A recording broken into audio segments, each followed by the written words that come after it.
अरे बाप, हो अरे बापरे, माय गुडनेस, हाय बाई, एवढं सो नाइस.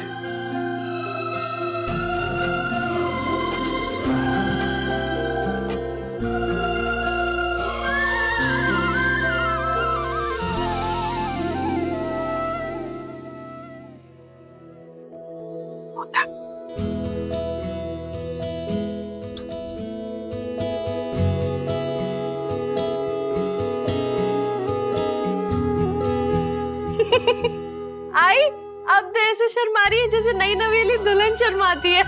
है ना? लेकिन आई, अभी आपको ऐसे शर्माने की जरूरत नहीं है. ऐसे आप तब शर्माना जब बाबा आपका घूंघट उठाएंगे और वो गाना गाएंगे. कौन सा था वो, देखो, सुहाग रात है घूंघट. फटका दो. सॉरी. दो फटका. चुप. सही गोडू, तुम दोनों ने हमारे लिए जो कुछ भी किया है उसके लिए बहुत बहुत बहुत थैंक यू. हाँ सच, विराट, सही बेटा, थैंक यू सो मच. बहुत हुआ ये, thank you very much, thank you so much. ये सब कुछ हम नीचे कर चुके हैं. अब प्लीज आप लोग दोनों डिनर कीजिए, ठीक है? सही, चलो. बाय आई. बस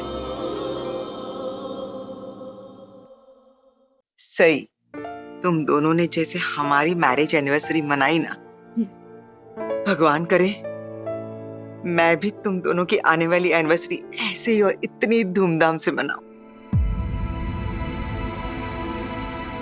तुम्हारी पिछले वाली वो मैरिज एनिवर्सरी हुई ना, वैसे बिल्कुल भी नहीं. निहायत ही बेकार है.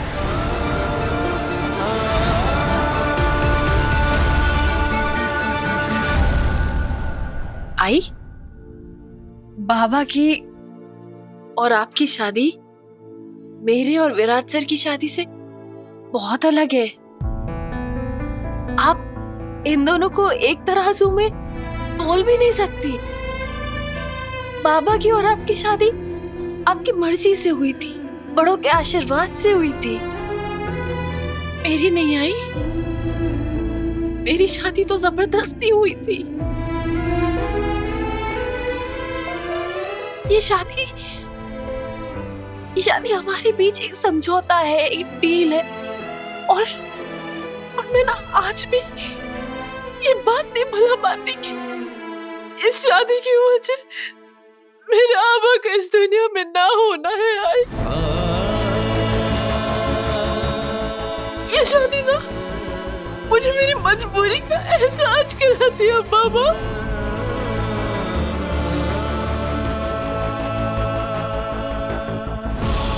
बाबा के गुजर जाने के बाद आई बाबा के रूप में मुझे आप दोनों मिले. मैं आप दोनों से बहुत प्यार करती हूँ. मैं आप दोनों को कभी खोना नहीं चाहती. आप दोनों मेरी दुनिया हो. लेकिन विराट सर और मेरी शादी आप दोनों की शादी की जैसी नहीं हो सकती. आई,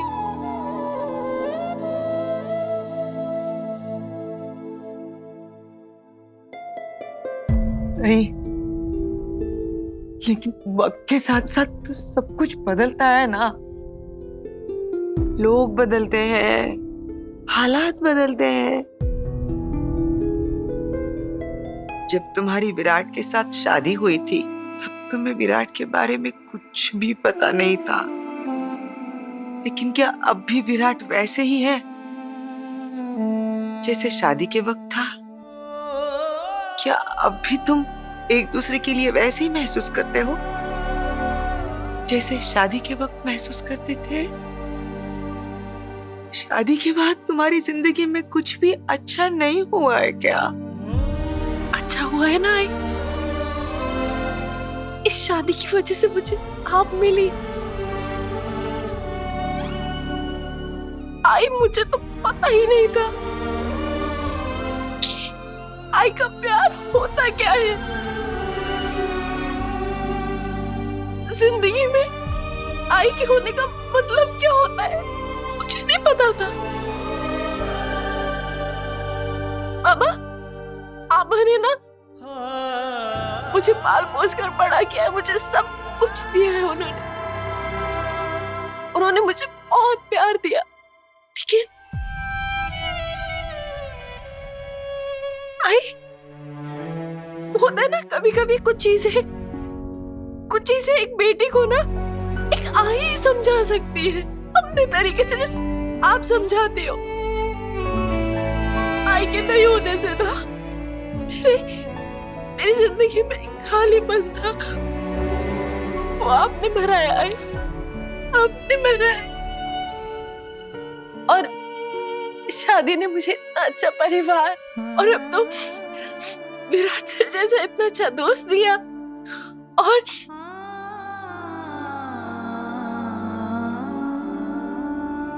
आप भी ना देखो, मुझे अपनी बातों में फंसा लिया।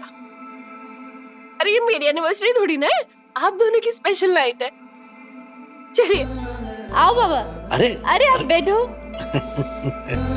हाँ ठीक है। अब आप दोनों एक दूसरे से बात करो, सिर्फ एक दूसरे के बारे में सोचो और किसी चीज के बारे में नहीं सोचिए, समझ ला? Bye, good night.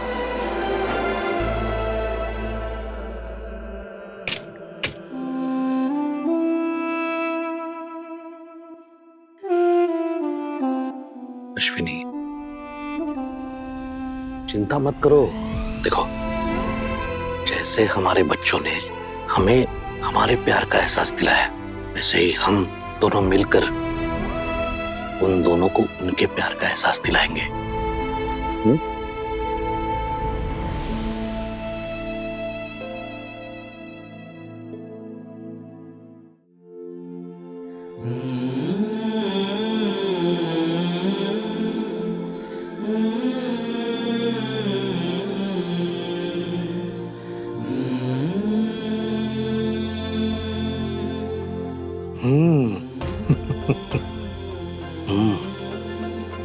आज जब तुम्हें इतना सज धज के आते हुए देखा ना, मैं तो हैरान रह गया। मेरी तो नजरें ही नहीं हट रही थी तुमसे। अच्छा, इससे पहले तो कभी प्यार से इतने देखा नहीं था आपने मुझे। अच्छा। और जब भी देखता था तुम तब खुद ही मुंह फेर लिया करती थी। हाँ, वो तो मैं खुद ही अपने आप को आपसे दूर रखना चाहती थी, जानबूझ के। वो क्यों? ताकि वहीनी को बुरा न लगे। उन्हें ऐसा ना लगे कि मेरी वजह से आप लोगों में जो भी रिलेशनशिप है, जो कुछ भी है, वो। तुम्हें वाकई लगता था कि मेरे और वहीनी के बीच कुछ है? नीनाद, अगर आज बात खुल के बोली रही हूं तो पूछ ही लेती हूँ, क्या मतलब वो